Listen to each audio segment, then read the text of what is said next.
সাবেক রাষ্ট্রপতি জিয়াউর রহমানের ৪৩তম শতবার্ষিকী উপলক্ষে বোয়ালখালী উপজেলা শ্রমিক দলের উদ্যোগে জিয়াউর রহমানের জীবনী বিষয়ক লিফলেট বিতরণ করায়।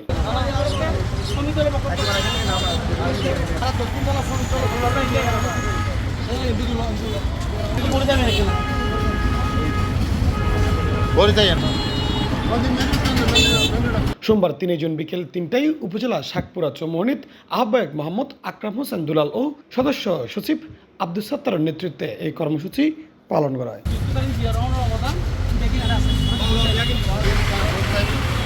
এই সময় উপস্থিত আছেন দক্ষিণ জেলা শ্রমিক দলের সাধারণ সম্পাদক বীর মুক্তিযোদ্ধা ডাক্তার মহসিন খান তরুণ, কাতার বিএনপির যুগ্ম সাধারণ সম্পাদক মহিউদ্দিন কাজল, জেলা শ্রমিক দলের যুগ্ম সাধারণ সম্পাদক আব্দুল সত্তার সানি, সহ সম্পাদক মোহাম্মদ জামাল, অর্থ সম্পাদক সৈয়দ দিদারুল আলম রিটন, বোয়ালখালী উপজেলা শ্রমিক দলের যুগ্ম আহ্বায়ক মোহাম্মদ আফসার, মোহাম্মদ সাইফুদ্দিন, বেলালুদ্দিন হিরু, বাবু মারমা, শ্রমিক দল নেতা মোহাম্মদ শরীফ, আনিস, বাবুল হোসেন মাইন, মোহাম্মদ খোকন, লোকমান, আখতার হোসেন, সুমন, জাহাঙ্গীর, মোহাম্মদ লোকমান সহ বোয়ালখালী উপজেলা শ্রমিক দলের নেতৃবৃন্দ।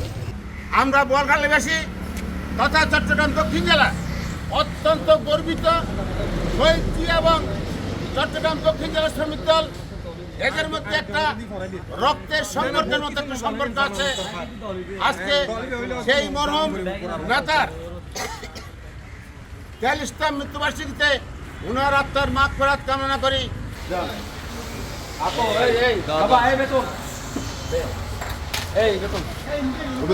C+ চট্টগ্রাম।